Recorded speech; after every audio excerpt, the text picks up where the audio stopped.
Okay. Finally. Excuse me. Sorry, right as I booted up the stream, my Go XLR, which is my interface that I run all my stuff through, needed an update, and the update was taking forever. So, should be good now. Excuse my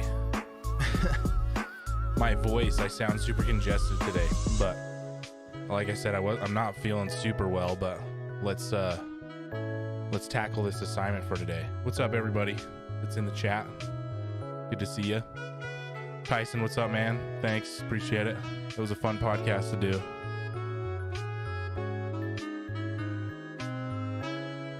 Tyson's a buddy of mine and JD's that I do my podcast with. Yeah, so annoying. Oh, man. Okay.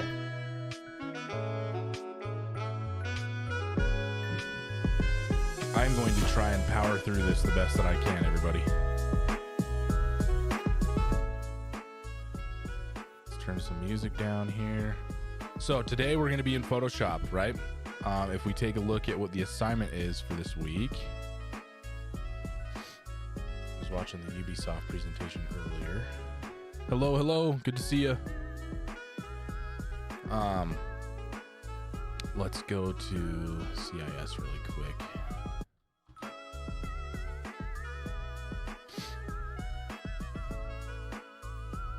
So if we go to the assignment for this week, let's see. If you take note here, you'll see that I went through and adjusted it accordingly. So all the assignments here on this page should be updated with the correct dates, and everything should be listed as it needs to be. We did eliminate one assignment just because of the crazy week that we had with the holiday and then me being out of town. So not the end of the world. It's one extra Photoshop assignment that's kind of a filler assignment. It's not a necessity. So we're still hitting all the good stuff. This week we're going to work on creating our own simple game characters. Not even game characters, just simple characters in Photoshop. We're going to build a character. And we're going to drop them into some backdrops. And we're going to talk about shape and balance today. And I think I have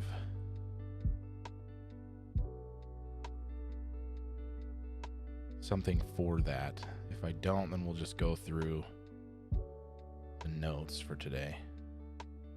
I thought I had a slideshow, but I can't remember. How's everybody's week been? I guess weekend. We're on Monday now, right? I had an awesome vacation. I went to Super Nintendo World. I went to Disneyland. Went to an Angels game in California. So I had a good time. But this is the remnants of being in a couple theme parks over a few days. So I'm sure I touched something and touched my face, and now I'm not feeling so good. But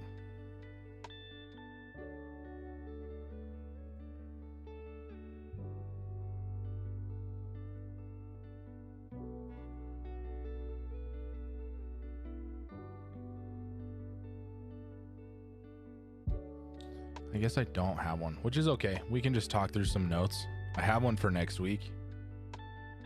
We talk about texture. So next week I'll have a nice slideshow for you, and then I'll have one for the next couple weeks.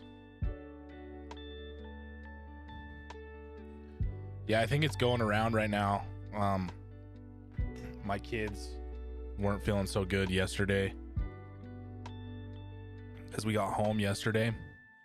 So they weren't feeling so hot, but they didn't have this. My son was throwing up, which is not great, but it's probably because he just ate a bunch of snacks in the car on the way home. But you know, and my daughter's coughing and has a runny nose. My wife wasn't feeling so great, but then last night at about 9 o'clock, I had a fever, and now I'm dealing with this mess. So hopefully it goes away in the next day or two. I took some Dayquil, so hopefully that helps. Okay, so let's jump into design number 2. So design number 2 that we're going to work on today is we're going to be talking about shape and balance. Those are kinds of that's the theme that's running through this assignment for this week. So we're going to talk about a few different types of balance, and then I want you to display your knowledge of those types of balance through the compositions that we make this week, right? So you're going to create 4 different backgrounds in which you're displaying the different types of balance that we talked about, right? So the first thing you're going to do is build the little simple character, and it doesn't need to be anything super crazy. You can see here we have this fun little cat and this little robot guy. These were from the previous teacher, so I'll design something. I think I may have some of my previous designs that I can show you guys.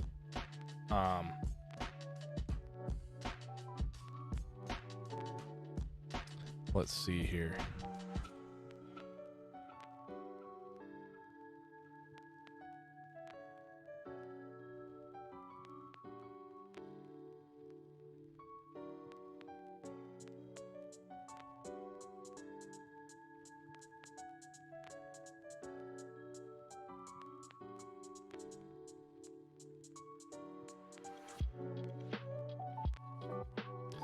Sorry, I'm getting a couple of messages from work.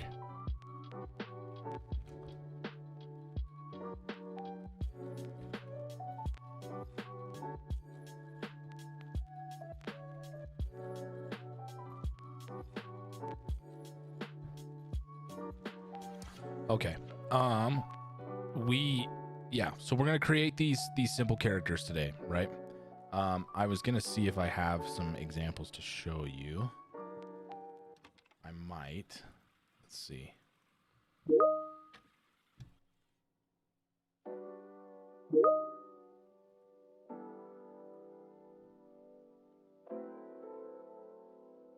Let's see here. Sorry, I have so many. I have so many files for teaching stuff here.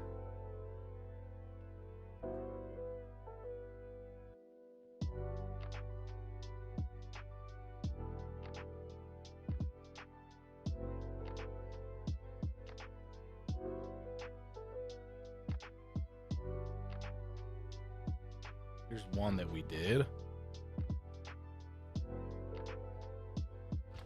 So there was one of the simple characters we put together. Nothing too crazy. It was a little chocobo. I'm trying to see what else I've done here. If I have some other ones.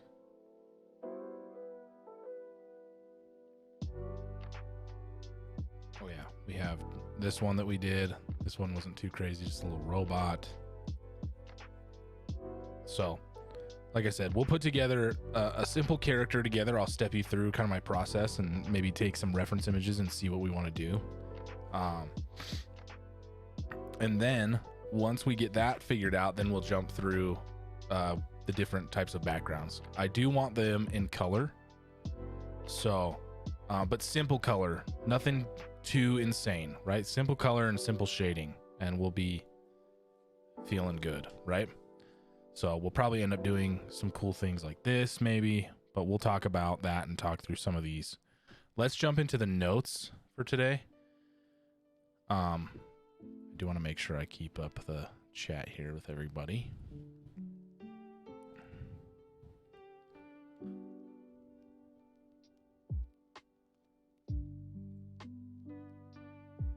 So we've got this. Let's jump into our notes for a second here. We'll just chat about these different types of balance. You've probably already heard of them, but just to reiterate and make sure that we're on the same page here when we get into these designs.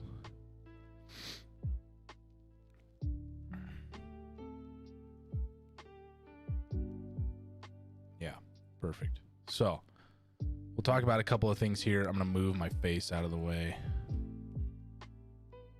for a second here. Just get me up and out of the way so you can see these things. Okay, so first thing we want to talk about today is shape, right? Remember, we're talking about shape and different types of balance today, okay? Because we're going to be building some characters. we're going to build these characters out of some shapes, right? So through shape, we are able to discern all the forms that make up our world, right? We have all types of shapes that are in our everyday lives that we see all the time, right? All visible objects that we have, right, have a shape. Your phone, this microphone, my face, right? They all have a shape, right? And a shape is a distinct area that is visually separated from the picture plane and other elements of the design, right? For example, this little circle that sits in the top right corner that has my face in it is a shape in itself, right? So all shapes have boundaries or edges, right? The edges are an active place in the design where a distinct change occurs. So that can be happening with, you know, either a contour line or a change in hue, right? So these things can be actual or implied, right? So there's no real like outer edge to this circle that's encompassing my face, right, in the top right corner, but there's a bit of a drop shadow that helps you see where that thing closes off. It's sitting against a white background right now, so that helps make that distinction as well, right? So those things can be actual or implied. Okay, shapes, you know, like lines, can be implied. We talked about the FedEx logo. We talked about how the FedEx logo is an implied shape, right? So usually in the case of partial or broken lines, humans will naturally fill in the shape. This phenomenon that we have is called closure, right? So if I pull up a new Photoshop image here, if I can get into Photoshop. So let's just do something here. I'm going to use this as my virtual whiteboard, right? So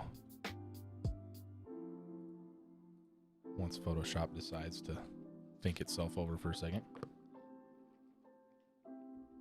But I'll kind of show you what this closure thing means, right? Once, hello, Photoshop.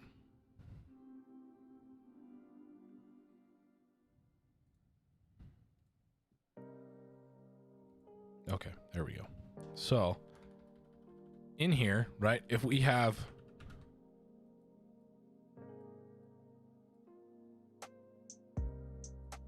something like this that happens, right? Whether I draw you something that looks like this, right? Your brain's going to try to fill that in and make that out to be a triangle, right? If I do something like this, a square, right? If I do something like this, your brain's going to try to fill these things in as certain shapes, right?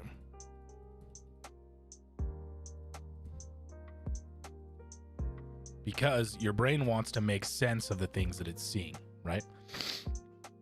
So that phenomenon is called closure. Okay. Shapes fit into two different broad categories, right? We have geometric shapes and organic shapes. Throw a couple of geometric shapes in the chat for me. Name some that you can think of right off the bat. I just drew a couple, right? And we'll talk about them, right? We've got triangles, squares, right? Rhombuses, trapezoids, all kinds of lovely shapes, right? But then we get into organic shapes as well, right? Where organic shapes are more rounded and irregular and free-flowing, right? They tend to be a little more visually complex, have a dynamic feel, right?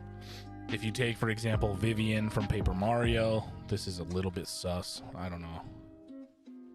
It's always hard to see if, you know, cubes kind of, yeah, geometric shapes, right? Polygons, exactly. Perfect. So Vivian from Paper Mario, if you can see her here, right? More of a organic shape, right? She's got, there's a couple shapes to her that are geometrics, right? The head is sort of a circle, but the rest of it are these sort of free-flowing organic shapes, right? So a little bit different from what we were talking about earlier with these mathematically defined and symmetrical shapes. For example, you know, cubes, rectangles, those sorts of things, right? So think about that today when you're starting to build out your character and how you're using these shapes to define certain areas of your character, right? If you look here, there are some shapes that I have that are more geometric and some that are more organic, right? So it just depends on what we're trying to build out. Okay. So that's shape.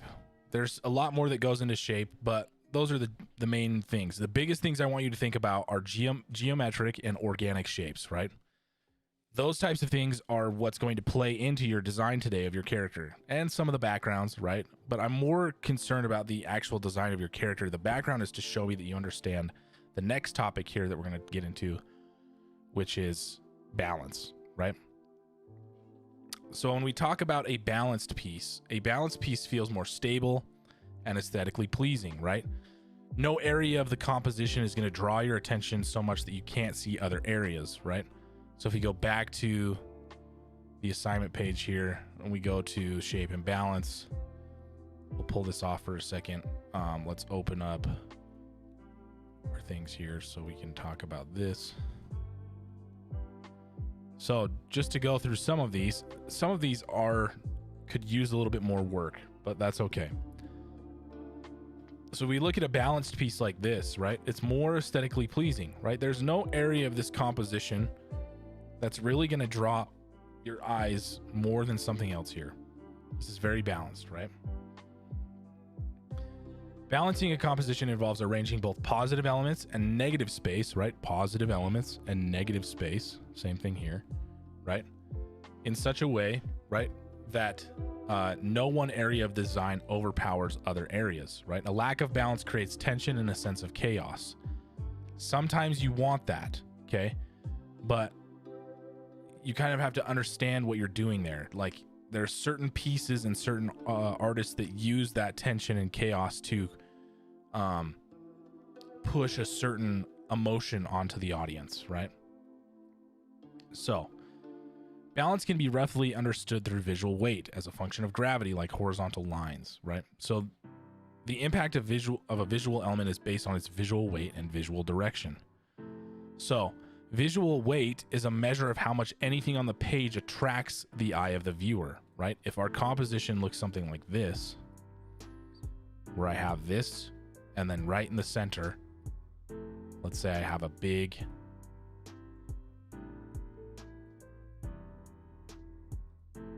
red dot, right? That is going to be the thing that draws your attention, right? There's nothing else in this composition other than the big red dot. So this holds a lot of visual weight, right? Now, let's say I have multiple red dots all over the page, right? This dot starts to lose some of its visual weight because they're everywhere now, right? So now there's not as much visual weight on this object because there's multiple of them. It's not drawing your eye just to the one thing in the center. Visual weight can be, it doesn't necessarily mean that the object has to be heavy on the page. It's just the thing that's going to draw your eye the most, right? So think about that as you're designing your character. Do you want something to be the main focal point on this character, right? So the next thing we can talk about is visual direction. It's the perceived direction of a visual force. It's the direction which we think an element should be moving if it were given a chance to move, right? So if I take all these dots, we delete some of these, right? And I take this dot and I draw a line here. From here to here. Something like that, right? Now this red dot has a visual direction, right? If it were given a chance, most of you would assume that that red dot is going to roll to the ground here and stop, right? Somewhere around here, right? So now this red dot has the visual direction of flowing down this hill, right? If that makes sense.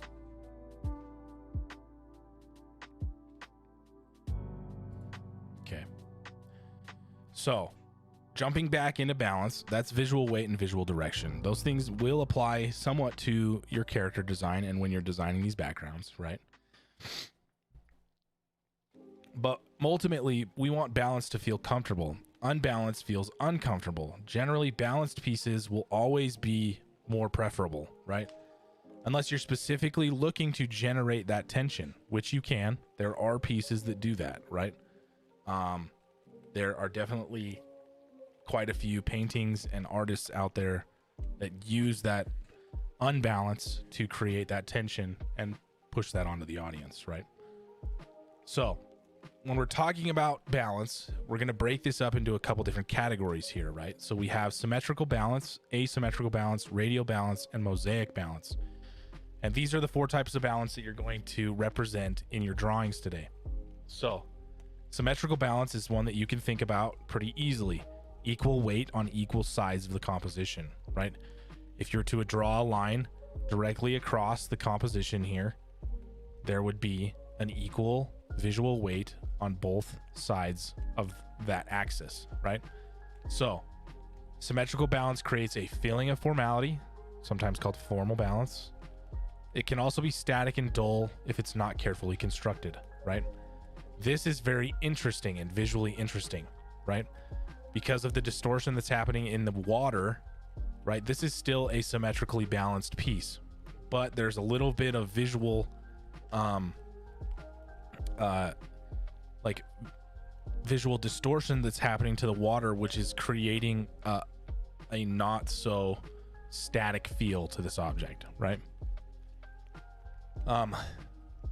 If you're not careful, symmetrical balance can be very boring, right? When something is like this, I would say this is way more boring of a background, right? You are showing me symmetrical balance. This is much more visually interesting to look at, right? So taking that into account is always good. The next one we want to talk about here is asymmetrical balance, where you are having unequal visual weight on each side of the composition. One major element or focal point is balanced by a combination of lesser elements. Asymmetrical balance is more modern, dynamic, and energetic. Creates a little bit more visual variety.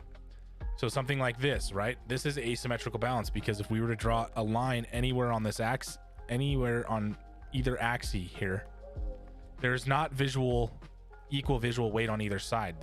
It's unbalanced, right? Or it is balanced, but it's balanced by more objects and less objects on the other side, right? For example, we've got something here too where this is still a tree, but if you break this tree in half right here, we have the moon and the headstone here kind of separated. Each side of the piece is balanced unequally. That can create some visual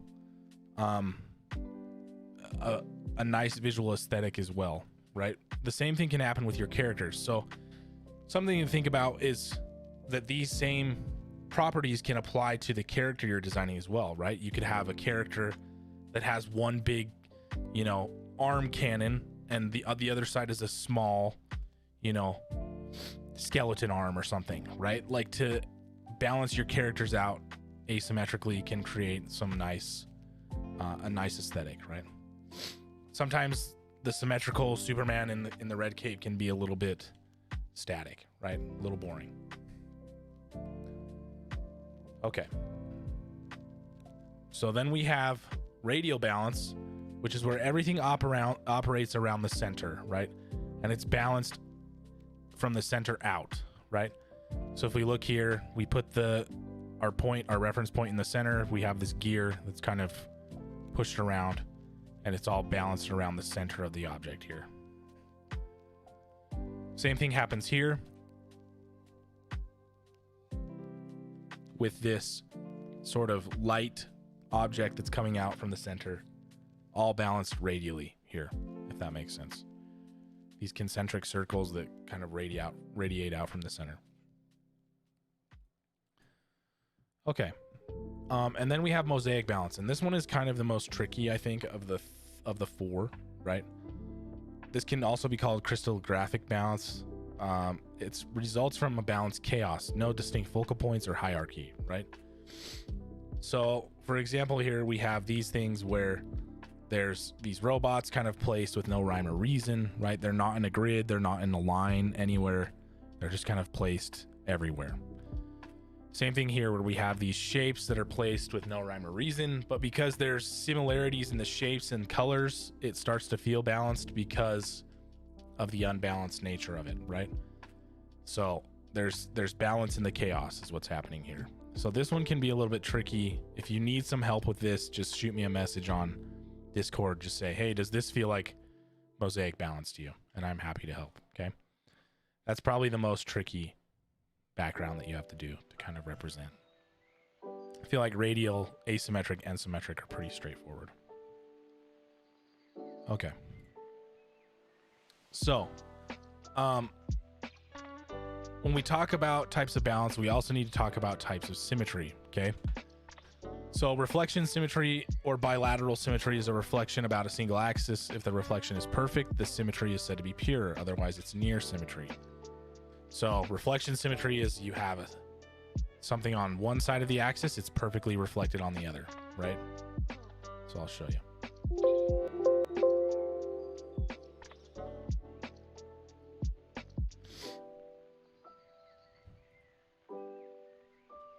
So if I have, squiggly line here, it needs to be reflected over here on the other side. If I have triangle here, it's reflected on the other side. If I have a line that meets at the middle, it's perfectly reflected from the middle, right? That's reflection symmetry, okay? Rotational symmetry or radial symmetry is when everything rotates around a common center, okay? So I can show you this too.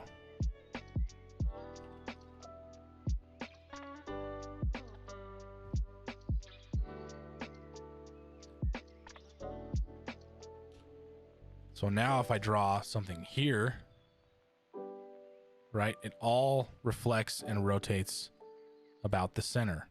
The center is where that symmetry is happening, right? So these are just filters or symmetry filters in Photoshop, which you are more than welcome to use for your assignment this week. But everything kind of rotates around the center. That's radial symmetry. Same thing with radial balance. Everything operates around a center point. Rotational symmetry or radial symmetry is when everything rotates around a common center, right? Translational symmetry, which is symmetry achieved through repeating elements across a space. So if we have something like this, you could have translational symmetry by having these objects, right? We'll just do them with the red sphere. Repeating across a space, right? This is translational symmetry. One element repeating across the space, right? It could be a line of Pokemon, it could be a line of spheres, it could be a line of circles, whatever you think, right? And then we have the last thing, which is asymmetry. Asymmetry is the most interesting thing here because it creates complex relationships and hierarchies between objects. Feels more active and less predictable. Both symmetry and asymmetry can work well together, right? You can have some cool things happening with asymmetry. It's why they build asymmetry generators into character creation now. Because it's cooler when your character can have one eye missing and a big scar on the side of his face, right? Something cooler than just the cookie cutter normal face in character creation, right? So think about that when you're designing these simple characters today. How can I make this the most interesting character possible, right? It doesn't necessarily have to be asymmetry, but it's an easy and low-hanging fruit, right? It can help things make things more visually interesting. Okay, the last thing I need to talk to you about today is something called contour bias, okay? So contour bias is a tendency of humans to favor contours over sharp angles or points, which I think comes back to our animal brains of, when we see things that are sharp and pointy, we don't like those, right? The amygdala is activated in our brain, and that is the part that governs fear, right? So this is supposed to be a subconscious mechanism for detecting potential threats. That thing's pointy, it's going to hurt me, right? that's the kind of thing that happens when we see these. So the degree of the amygdala activation is directly proportional to the angularity of the emotional neutral objects in fMRI scans, right? So when they scanned our brain, when things are more pointy, people tend to be, that activation is more intense, which means you're going to remember it more, which means it makes an impression on you. People hate needles. People hate pointy things, right? Stepping on a nail is not very fun. Okay. So pointy or highly angular objects also show stronger activation in the regions of the brain related to associative processing. So essentially that means that they demand more attention.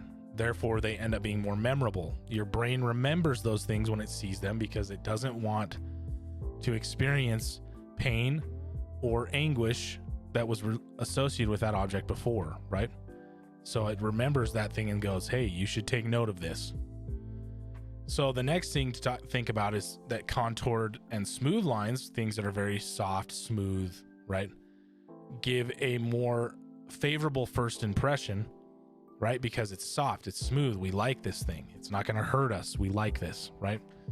While pointy, angular shapes demand more attention and create greater discomfort. There's a reason why anime characters use pointy, angular shapes on every single character, right? You can discern certain anime characters just by their hair, or certain video game characters. Cloud from Final Fantasy VII, if they just showed you a silhouette of his hair, you would know who he is, right? Now, if they just showed you the boot, one piece of the front of his boot, it's a little bit harder to say, okay, I'm pulling that from my memory, right? So think about that when you're designing your characters. I'm not saying that every character you design needs to be a sea urchin, right? Just a ton of points everywhere. But think about these things and how you can use some of this to help create a more memorable design, if that makes sense, okay? So I've talked at you enough. Let's actually get into designing some characters. This page is published, so you can jump back in here and reflect on it as you're designing your characters, right? I need to hook up my drawing pad really quickly, so give me 1 second.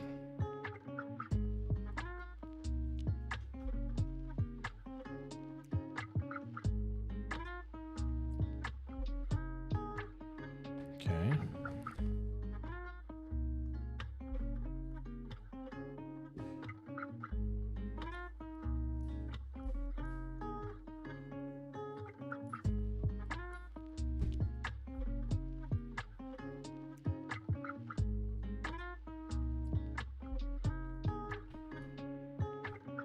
Here it is. Now I need to find the pen. My kids tend to run off at the pen all the time.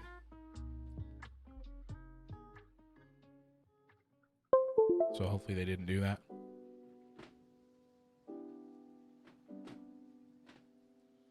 Okay, we got it. Cool. Okay, so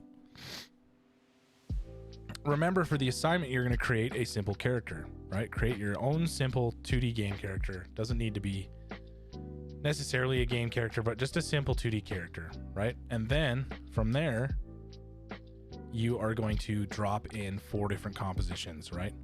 Take that character and drop them into 4 separate compositions. I'm going to move my face somewhere over here now just to kind of get me out of the way again.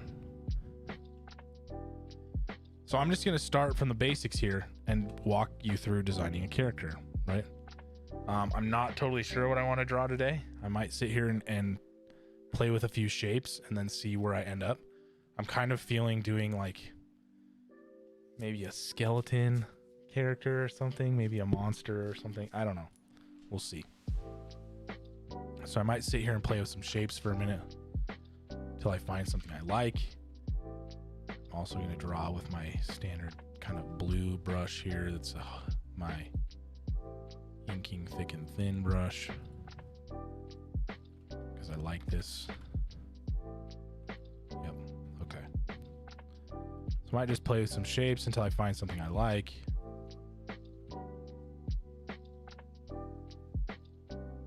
Kind of like that.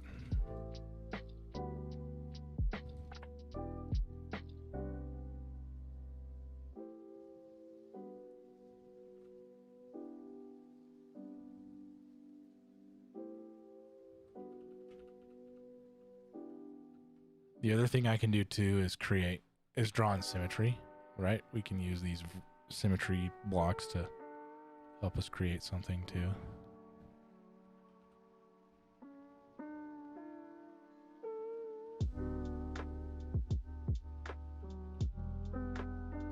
So usually when I'm first sketching out, I do like to play with shapes for a minute.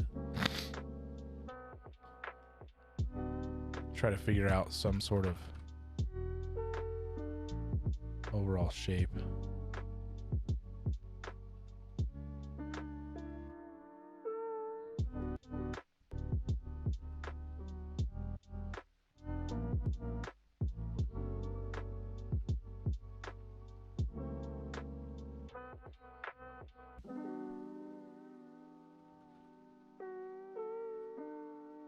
Kind of like this shape that's happening here.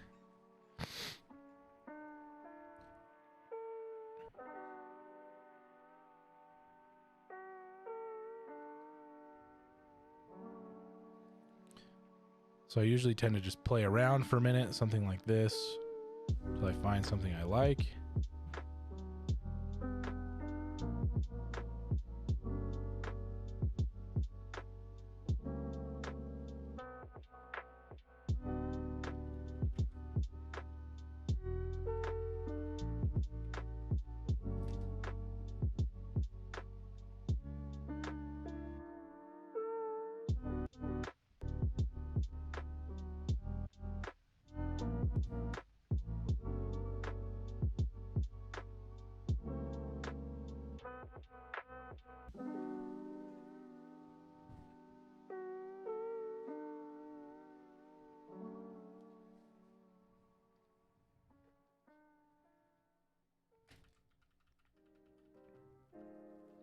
Maybe I'll do them in kind of a...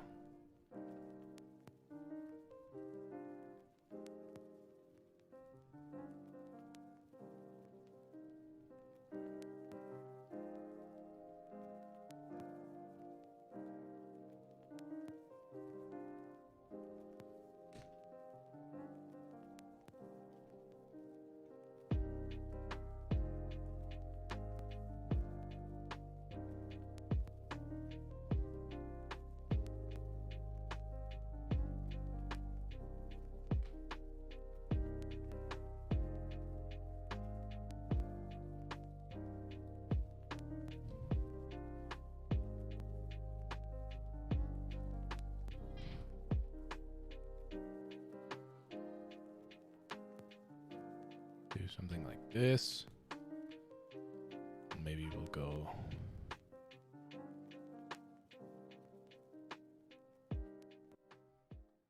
Maybe I need the symmetry still. Try to build like a kind of a collar thing here.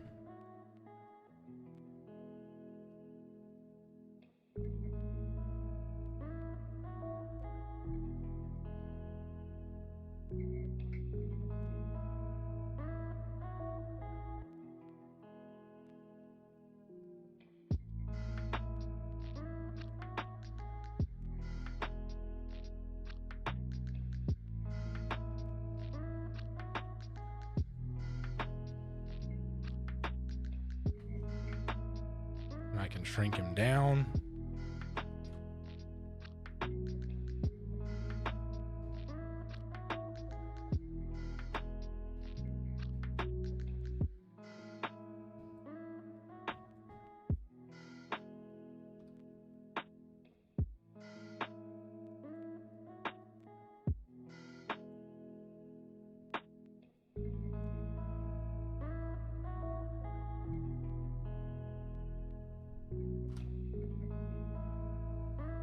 Now I can find that symmetry line again. And these are just, this is just me kind of playing with the shapes still.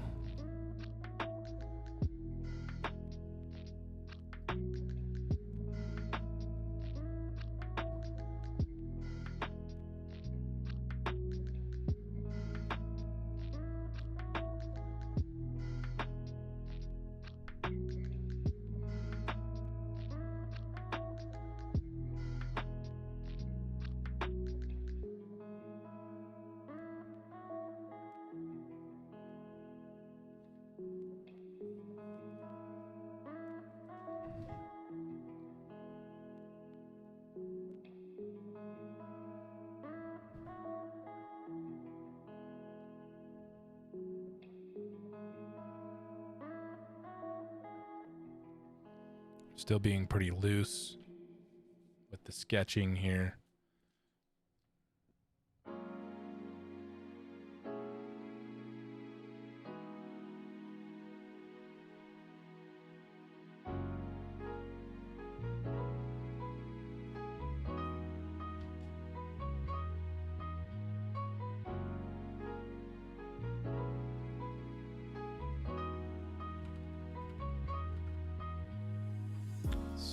Kind of like that connection, but maybe a little smaller.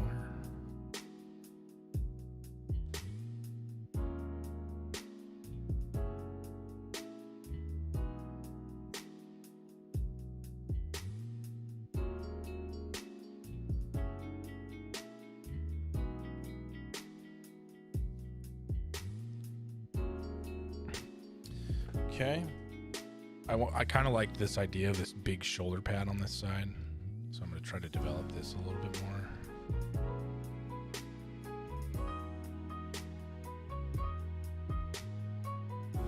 I don't know exactly what this is going to look like yet, but I like the idea of it.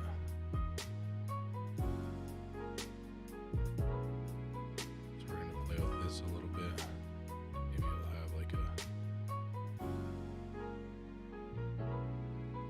horn or something coming out of it.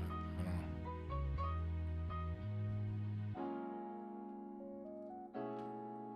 Maybe like spikes or something.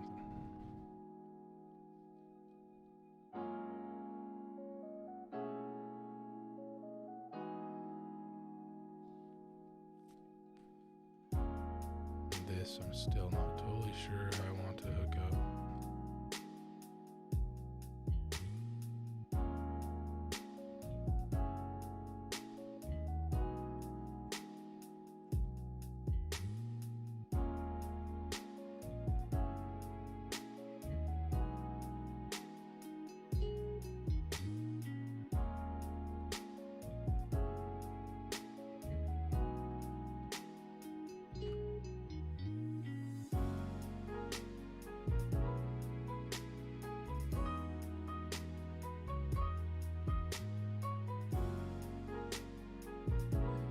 Might end up playing with that shape a little bit more too.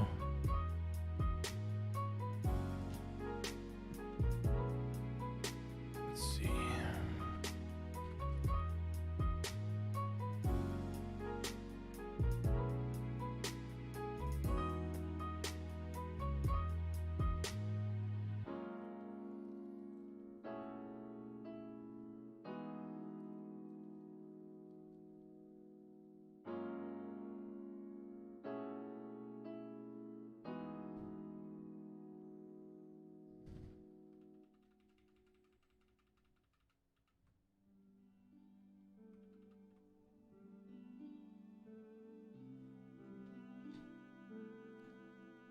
Okay.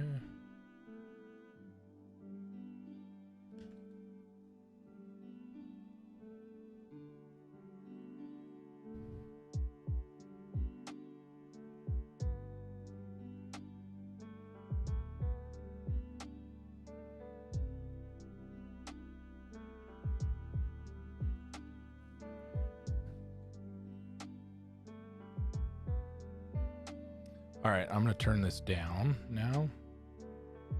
Create a new layer. We're going to take this one and turn the opacity down, way down. I'm going to use that as like a guideline for me to build on top of it now. So I'm going to really kind of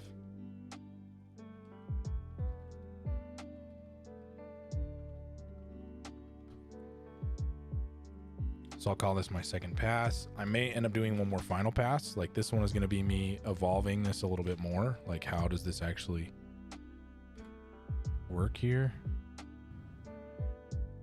Right? I'm going to build out this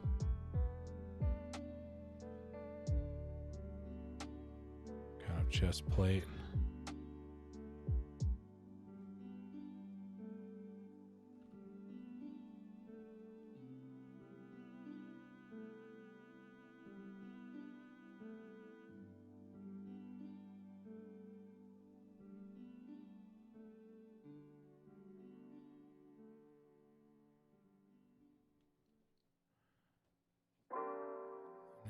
neck is kind of going in there like this. Right, so I'm kind of developing that chest plate a little bit more. He's got his other spine kind of out of here. And then here. And I liked the idea of this kind of pelvis here, but with this sort of off-kilter belt a little bit, where I have this big buckle, because the belt can't really fit around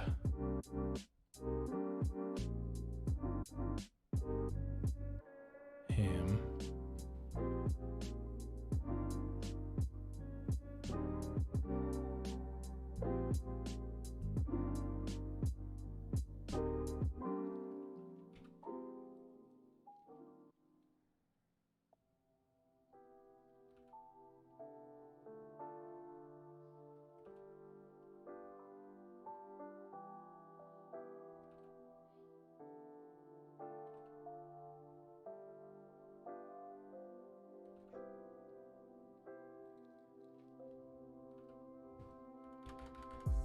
So that kind of feels better right there. And again, I'm not finalizing any of this shape yet, right?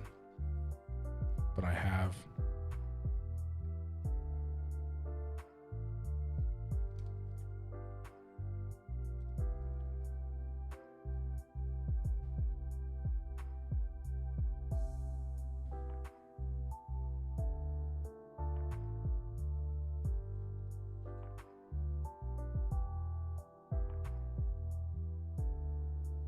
something that's happening there.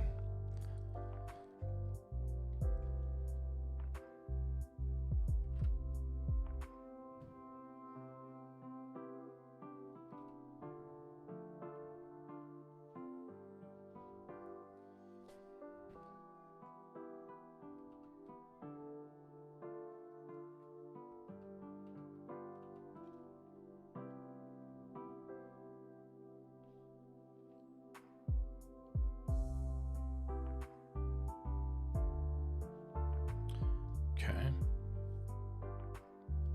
Then we can jump into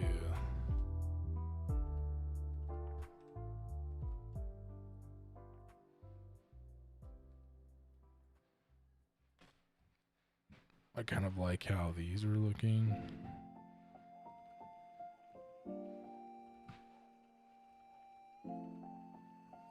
Maybe I'll put that on a different layer underneath this, and then I can erase.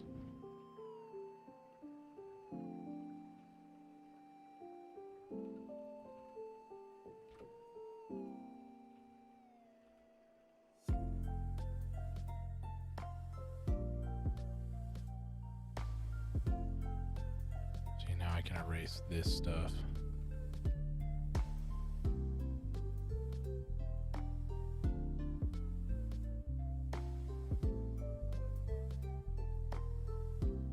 Without being destructive, I can maybe take this. Okay.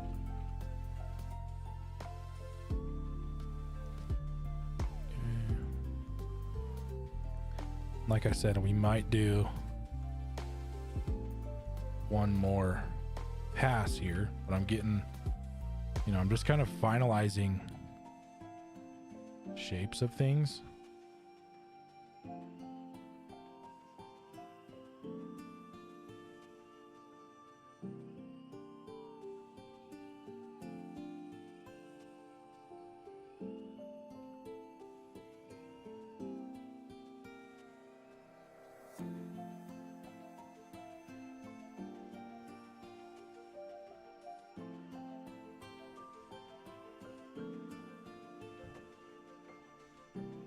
Yeah, yep, this video will stay up on YouTube for sure. Yes. So we're building out this, trying to figure out how I want this to look. If I'm trying to do like a kind of an armor plated type of shoe or something.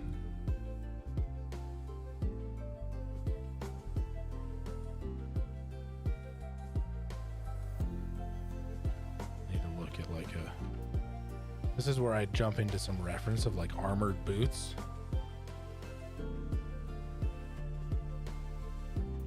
And then I kind of look at some references here and go, okay, how do I want that to look?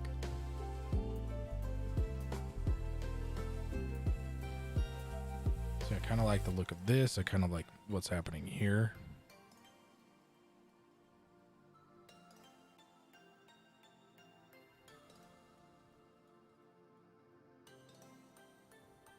Something like this too.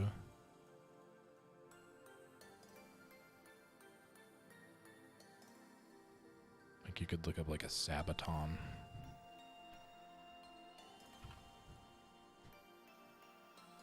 Boots.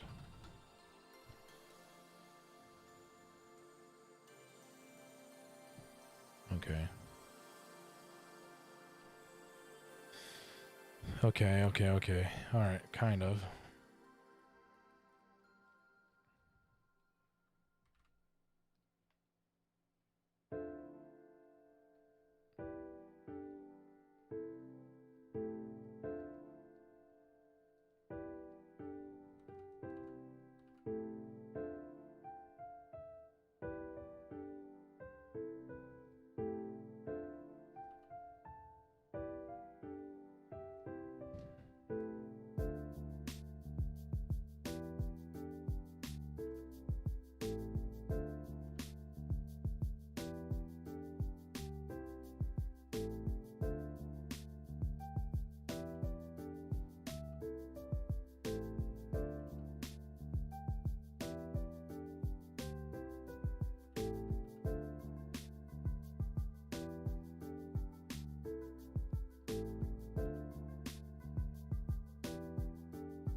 Something like that for now.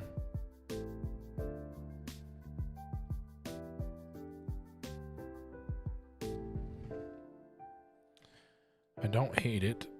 I don't know if I absolutely love it, but I don't hate it.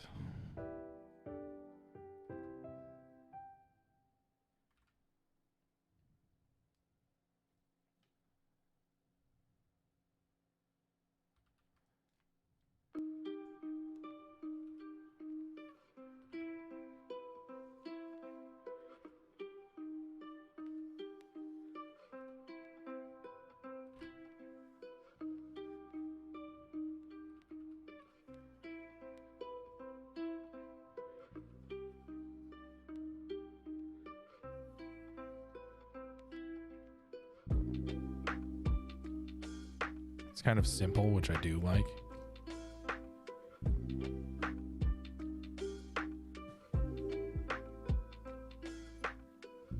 Okay. It's not bad. We'll hold on to that for a minute. This next thing is I'm not sure exactly what's happening here. And the arms, see how I kind of had the arms here? I want the arms to sit in here. Do more of like this type of stylized thing happening here.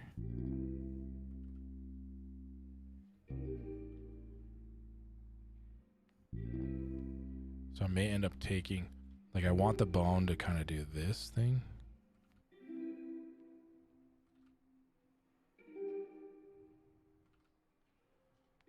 So I've got the shape that I want now.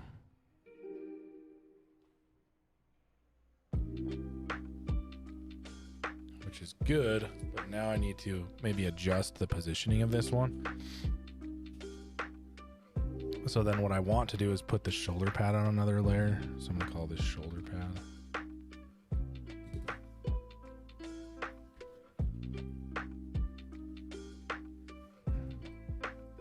So I'm gonna build this. Let's turn off symmetry.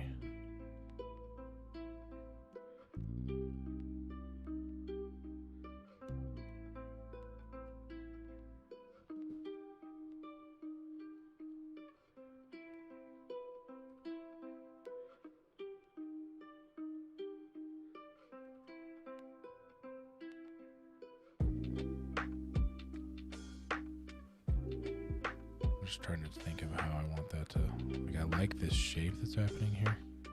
You what I'm gonna do is do this.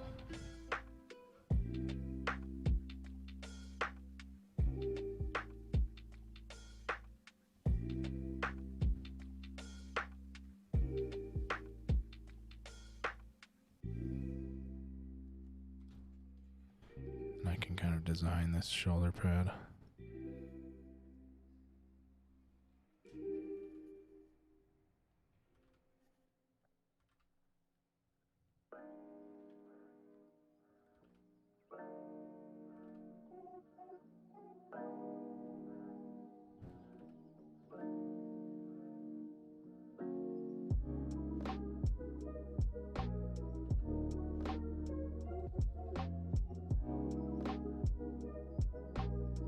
Hopefully this is helpful for you guys, just to see the kind of the thought process, right?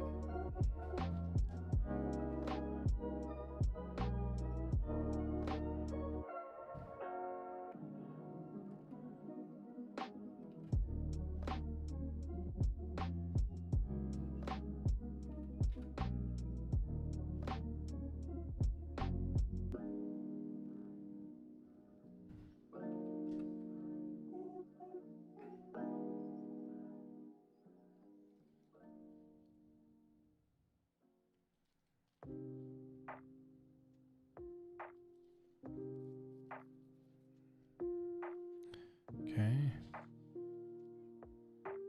Something like that, and then maybe.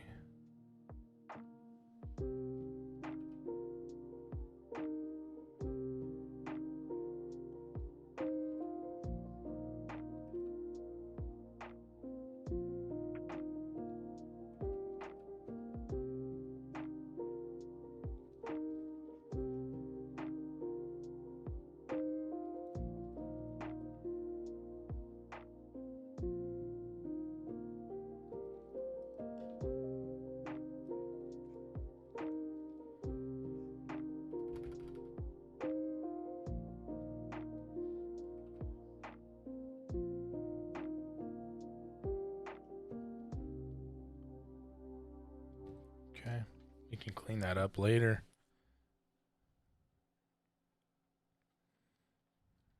I do kind of want that to go in front.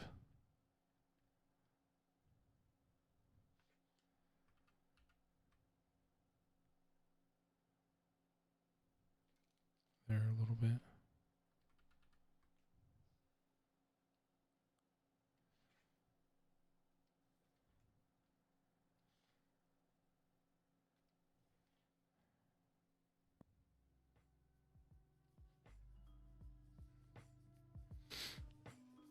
And I might actually adjust kind of how this arm is sitting over here. So I might take this and use the lasso.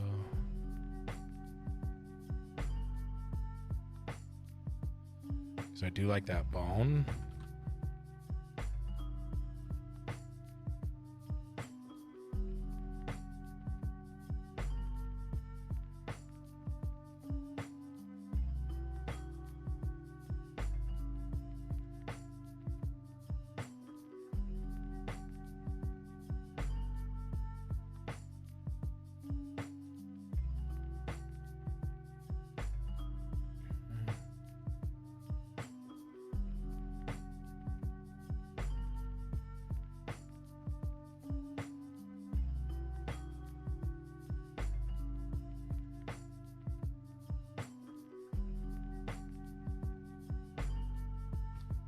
Kind of how that's sitting, and then with the shoulder pad,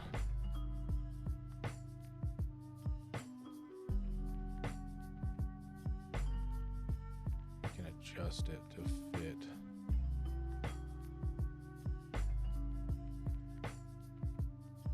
A little better. Then we can take the arm.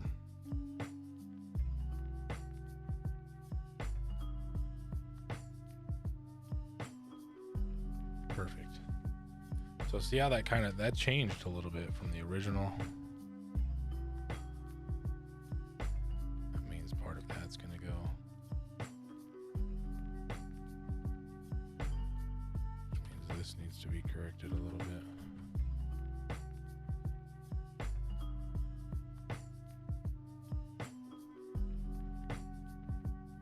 This is why using those layers can be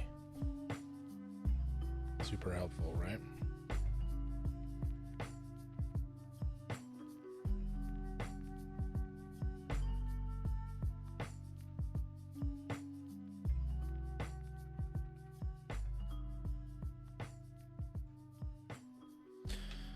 Okay, so we've kind of done that. Now let's take one more look here. And I don't want to get too crazy, like I don't want to get too into left field here, because I tend to do that with my character designs where I like take it so far that I didn't need to take it that far, right? But I think here, I do like this head, but I'm going to shrink it a little bit, I think.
Like this too, but I want them to look a little bit more mean, and I want to bring these in a little bit.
Hey, thanks, Dominic. Appreciate it, man.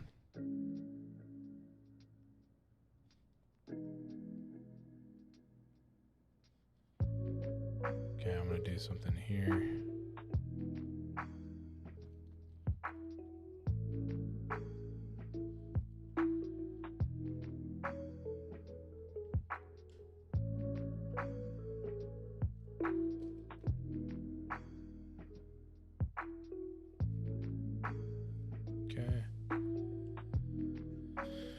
All right, let's wrap this guy up. So,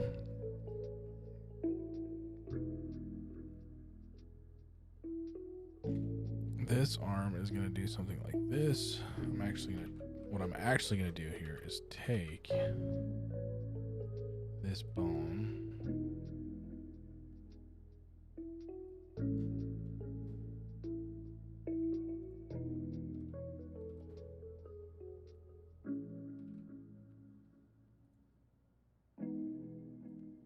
And I'm going to flip it.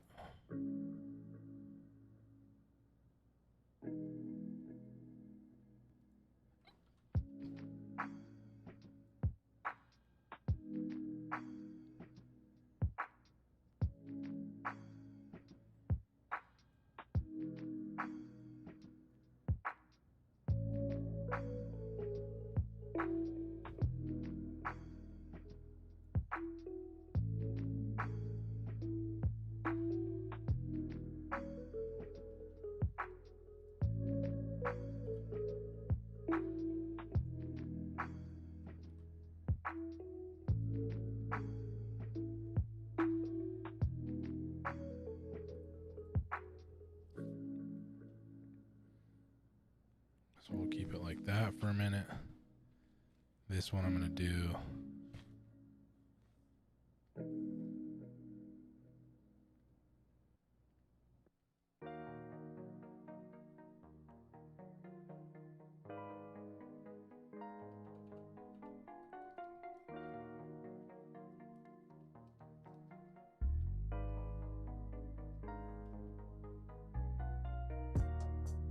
Put like a bracelet on this arm. So this is where I'm trying to fill in some of that asymmetry, right?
We'll do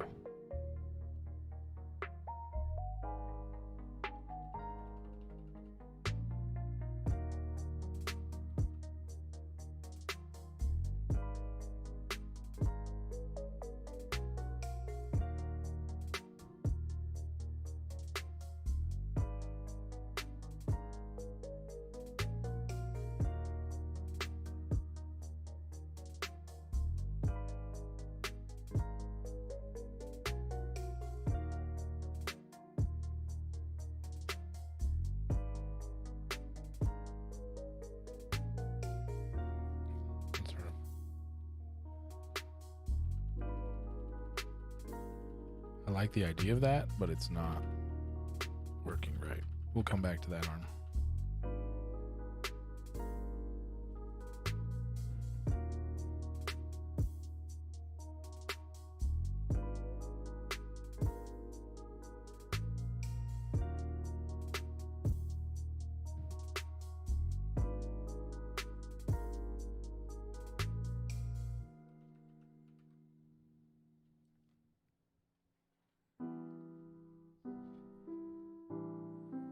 We're going to give him a big, fun sword to hold.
Okay, there's that.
Little skull sword or something for him.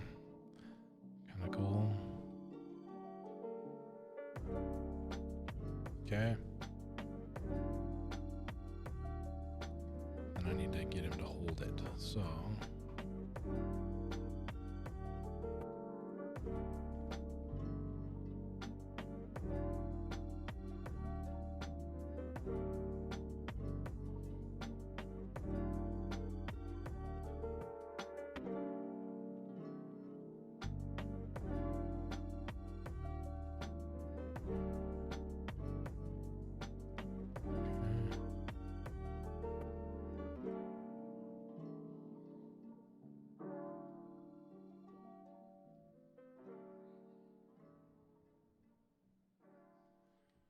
Okay, there we go. Now he's holding it. Okay, let's erase the... Without getting into spoilers, how far am I into Todd K? I'm on the... I've uncovered the whole map and a bunch of the depths. And I'm working on the first tower. Like the first temple area.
Okay, there's that.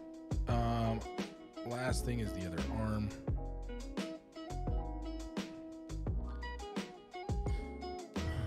Other hand, which I think I can do better. Let's just give him the same gauntlet on this hand.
I might end up doing one more pass on this.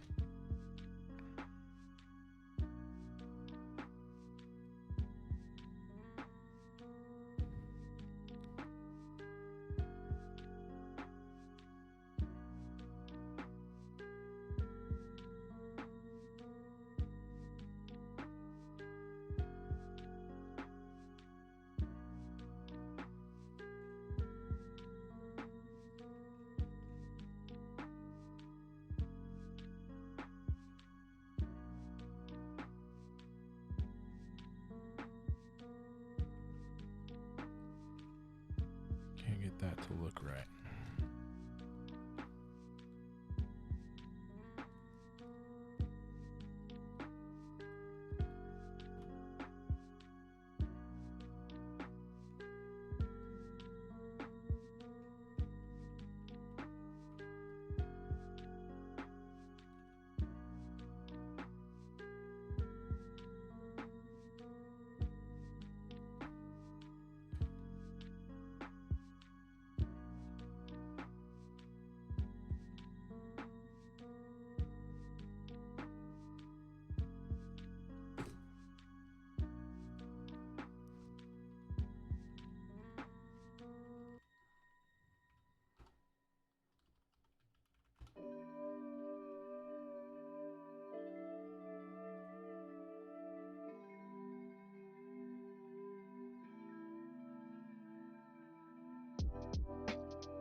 Struggling with how I want that to look.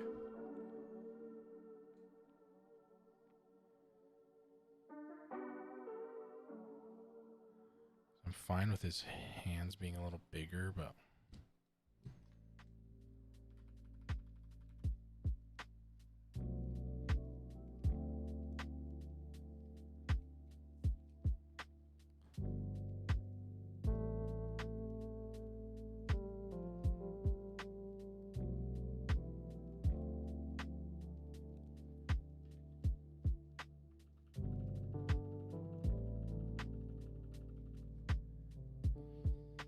okay.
So there's that pass. I might adjust this a little bit. I don't know.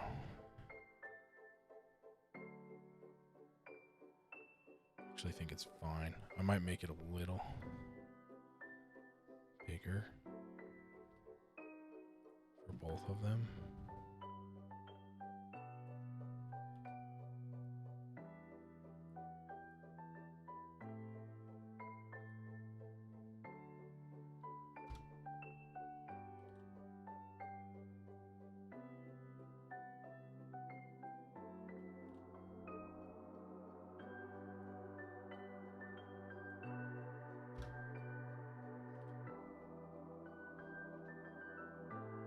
Okay, so that's the second pass. I could do one more pass here to do the final black ink of this. So just to show you the progression here.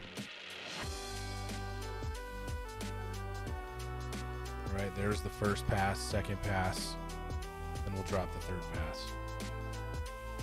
And you don't necessarily have to do this. This is just kind of my process, especially when I have no idea what I'm creating. So I've kind of just found this as I was sketching, right? So let's do one more. We'll call this final pass. Take the second pass, we'll drop this down.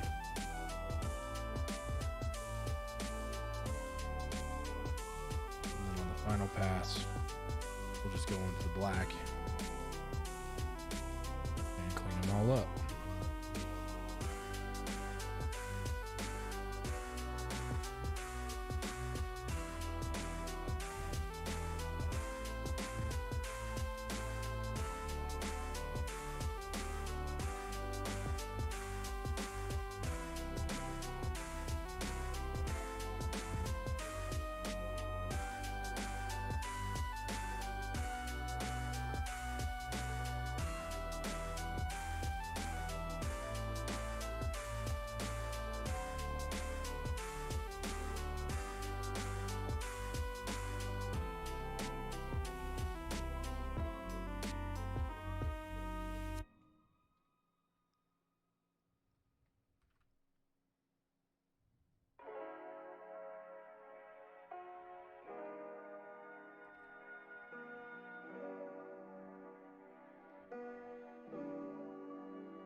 I'm just trying to make everything a little more finalized here in the black.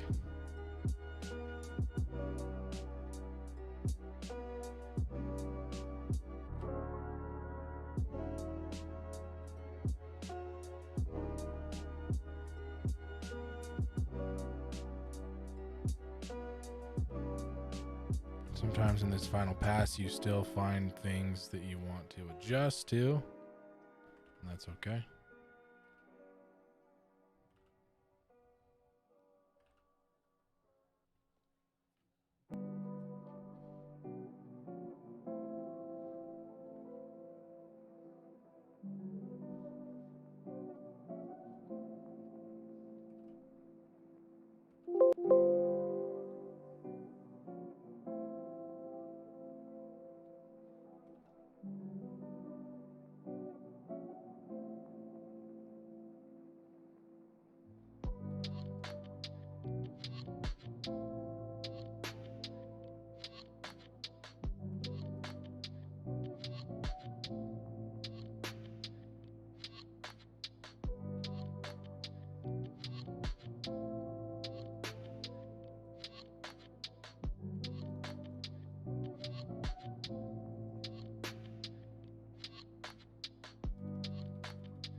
See right there, I even adjusted that a little bit because I didn't love how that looked, but now I like that look a lot more.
That's looking.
There we go.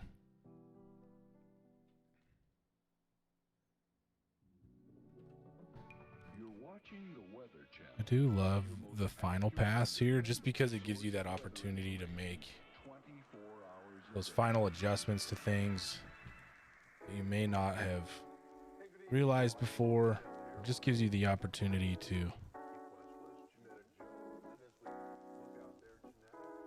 get in there and clean up lines.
Okay, let's turn symmetry here. Actually, I'm gonna try to do.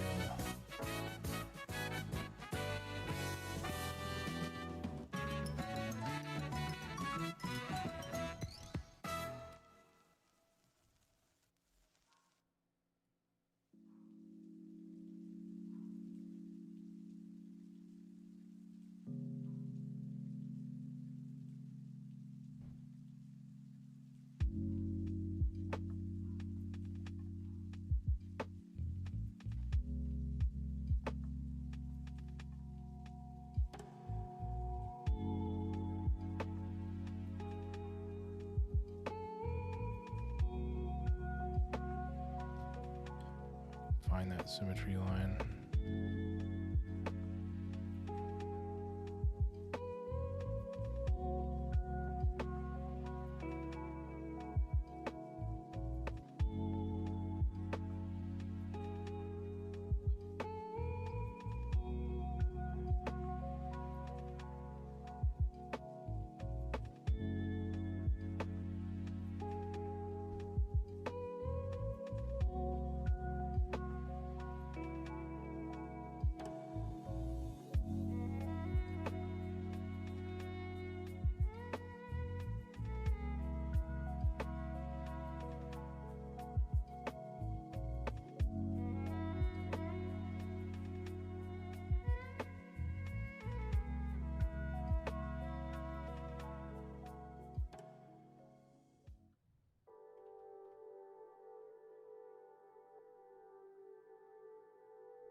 Okay, so we got that taken care of. We can come clean this up a little bit.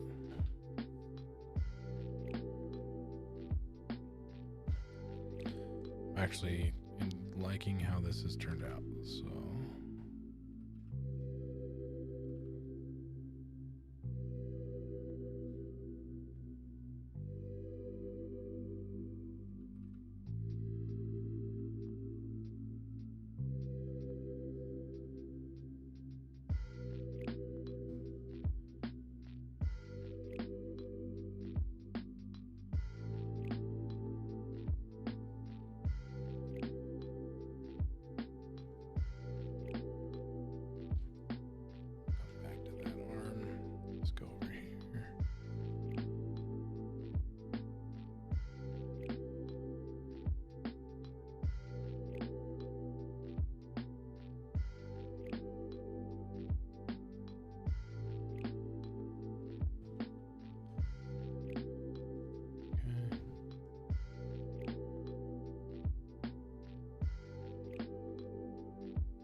Okay. Getting closer.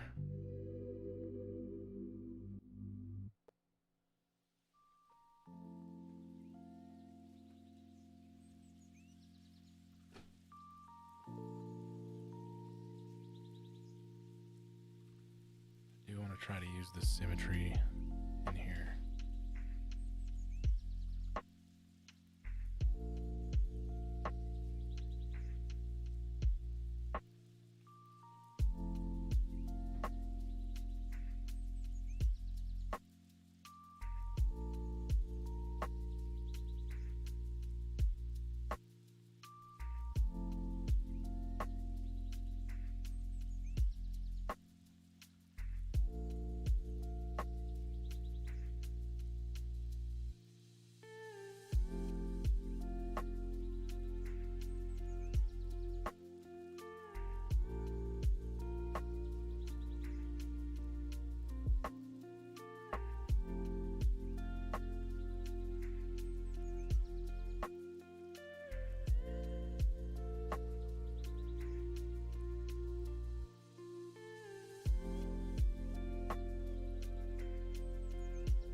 through and putting some thicker lines on things.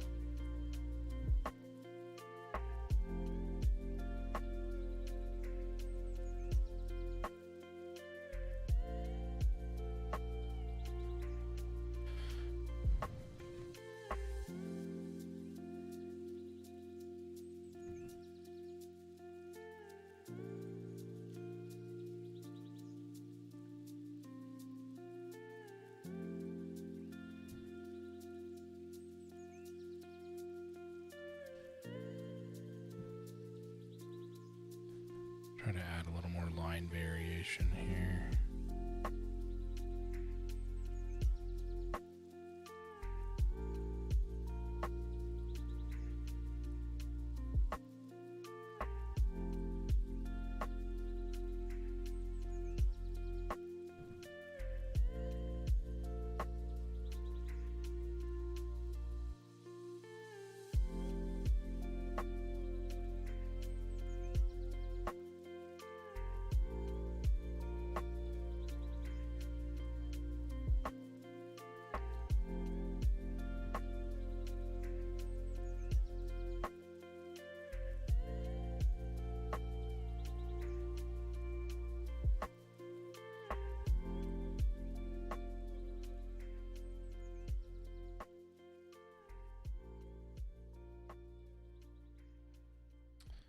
Okay. It's feeling good. Let's do some.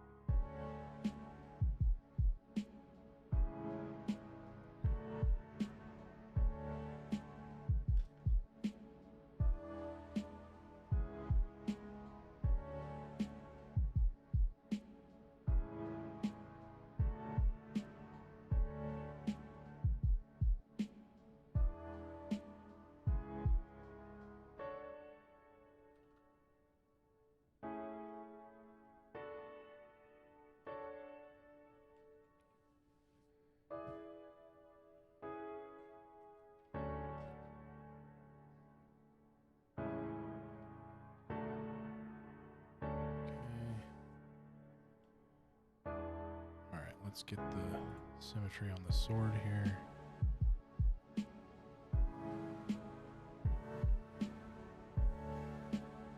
This is definitely the thing that's going to take you the longest amount of time here, right? And we're at the 1 hour and 50 minutes, although I did have a little bit of technicals at the beginning.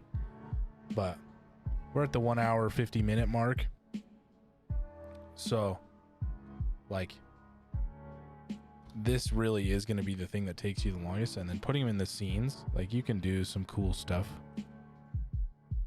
with your compositions. But I won't try to keep you much longer here. Try to get you out of here.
Okay, there's this.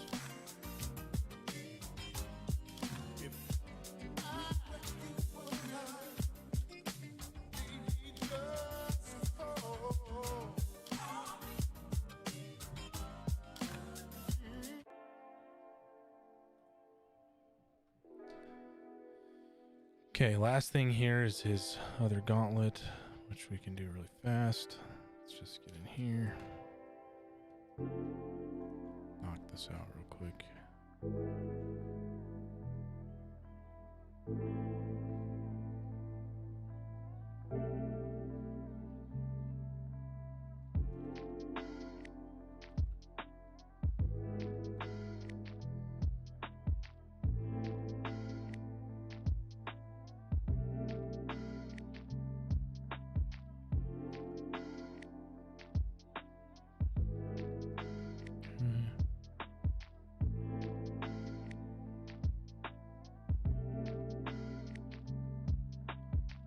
Side of the gauntlet will have a buckle kind of like on his pants or his belt. Because on the underside, on the other gauntlet, is a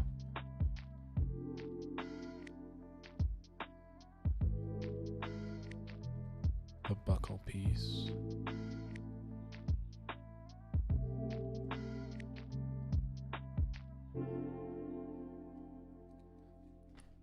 So now we can do this.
Okay.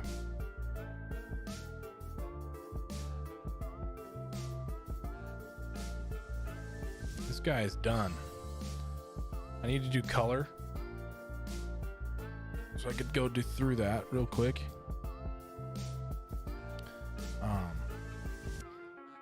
But just to show you a little bit of variation here. First pass. Right, this is kind of where we came from.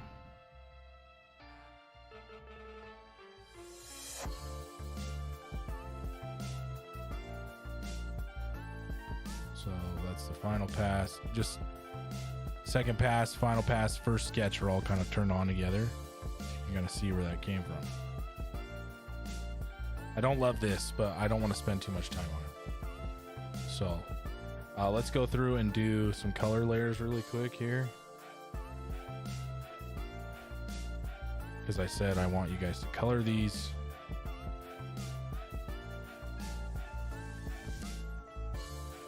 So we can really quickly do some base colors on things.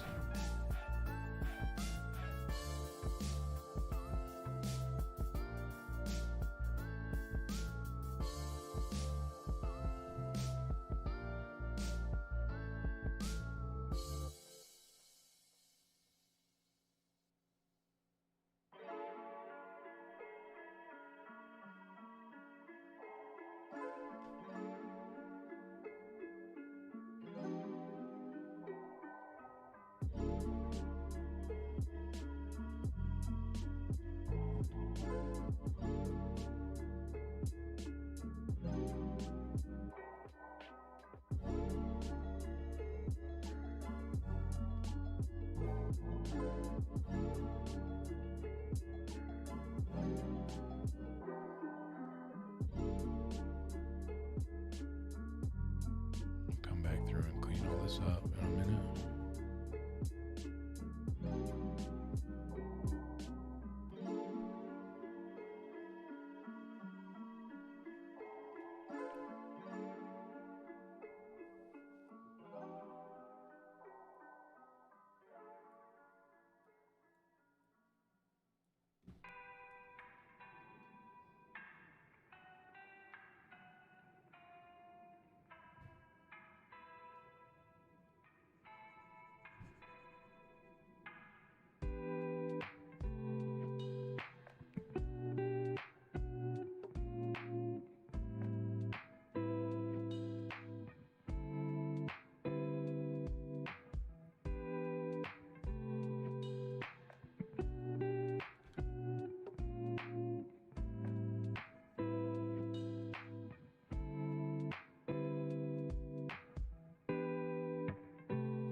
Just throwing base colors on things.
I'm breaking my own rule of kind of having the of doing like a more isolated approach to base colors, but it's okay. I think I want the belt to be this color.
Okay, I think I'm going to use this on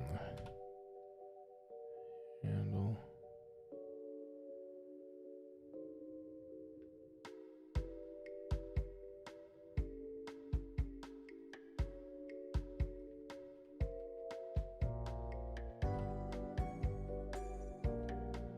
So I have them kind of blocked out here color-wise. Kind of like that.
As you can see, I have not been very thorough with like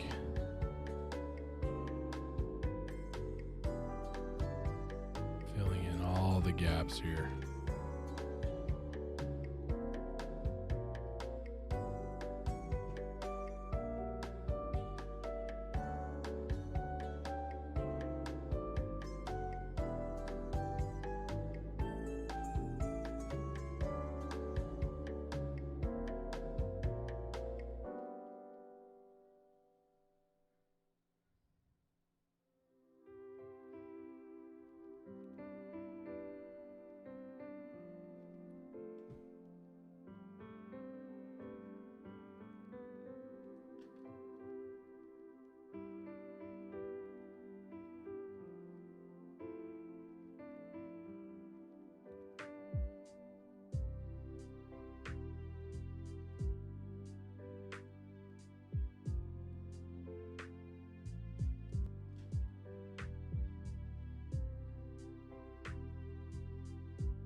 So on Wednesday's lab, when I'm there with you guys, because I'm going to make Wednesday's lab this week, because your TA is teaching a summer camp. So on Wednesday in the lab, we will do a background together. So I'll throw him in a little composition scene together.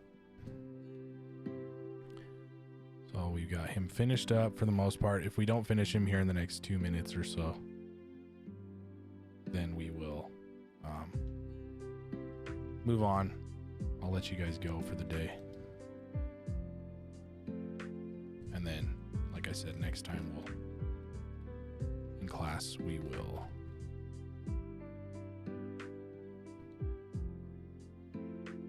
go through it a little bit more. We'll go through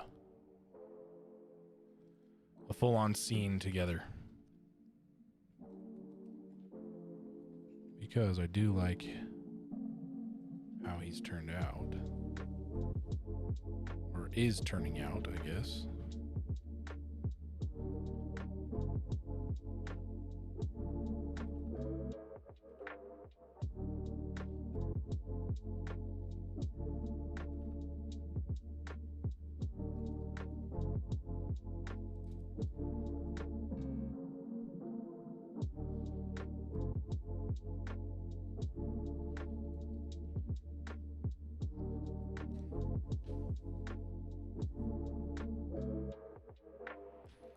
We're getting some color on him, which is starting to help him feel better.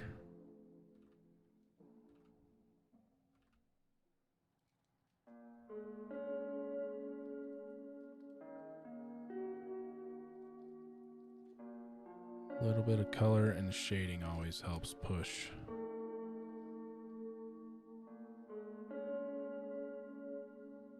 That design.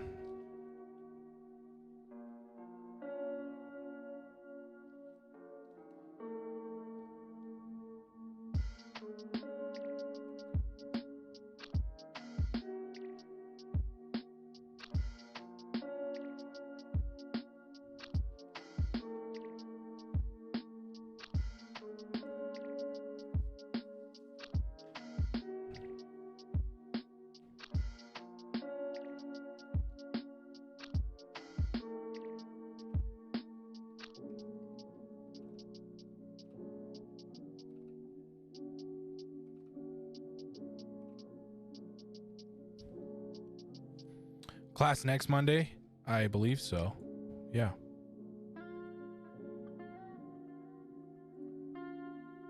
Yeah, I don't think there's anything closing campus that day, so we should have class.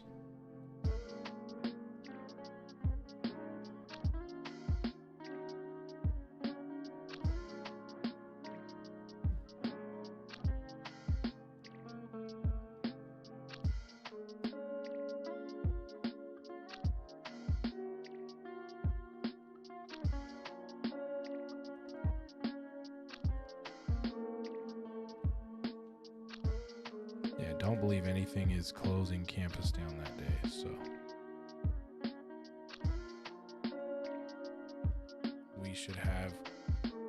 we will be having class.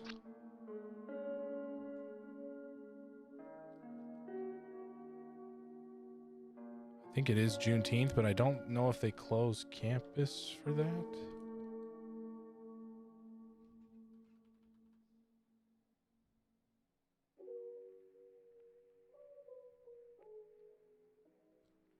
I'm not sure if they close campus for that.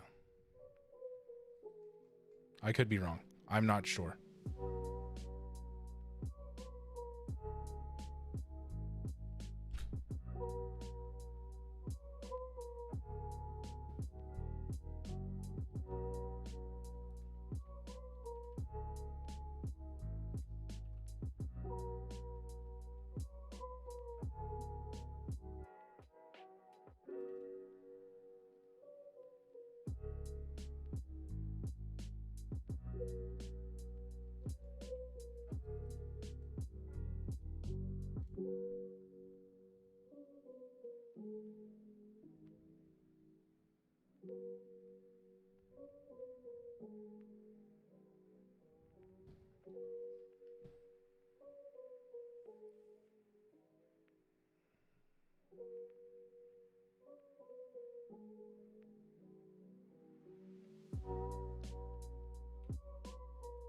Somebody could check the campus schedule and see if they are planning on closing campus that day.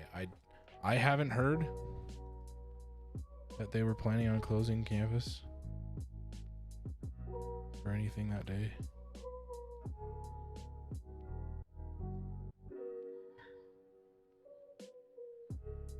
But I've been wrong before.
are planning to close campus that day, then we'll just have to kind of evaluate what we're going to do for class, because I'd hate to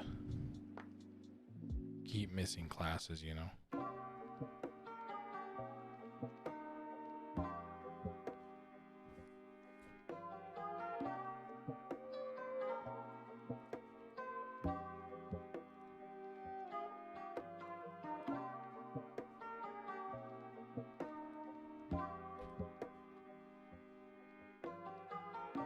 Okay, I am gonna call it on this dude for now.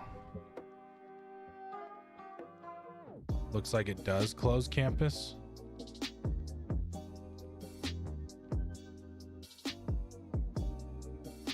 June holiday. Okay.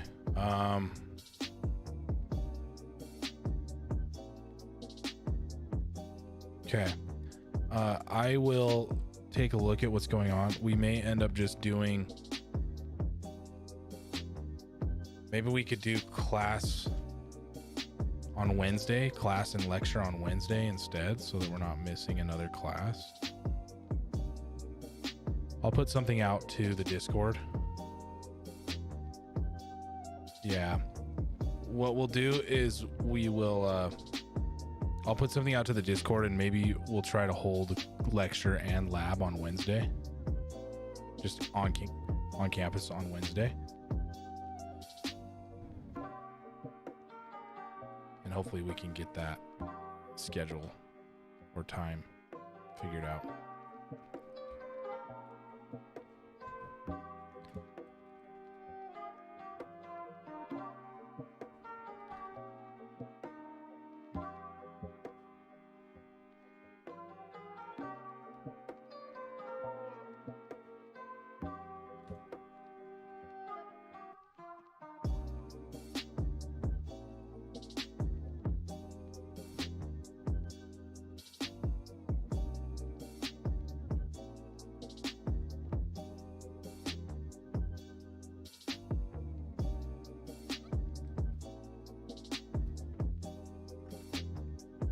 I'd hate to miss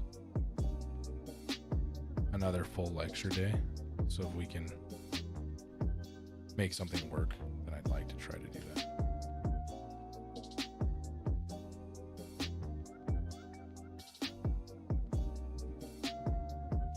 Okay. Let's call it on this guy then for today. And then Wednesday, I'll finish up his painting in the lab, and we'll do a scene together. So I'll let you guys go. I will put something out to the Discord about class next Monday. Or sorry, if it's canceled Monday, that's fine. But about next Wednesday, so that we can try to make that up a little bit. We just get the unfortunate circumstance of all the holidays in the summer end up falling on Mondays. It happens all the time, so it's all right. So I'll call it on the skeleton boy for a minute, and then Wednesday we'll pick him up. We'll finish him off, because I need to do some shading and things on the bones and stuff, and then on the rest of his armor and gloves and things here. But we'll pick that all up, and then finish that off Wednesday. Okay. Any questions before I let you go? Thanks everybody. This has been fun. I've enjoyed building this character. You're always your own worst critic. Like, this spot I don't love. I don't love how this looks, but I do like how the rest of him has turned out so far. So we'll come back to him and we'll finish him up. Okay. Thanks everybody. I'll see you guys Wednesday. Okay. Have a good rest of your week, and I'll see you then. Okay. Thank you. See ya.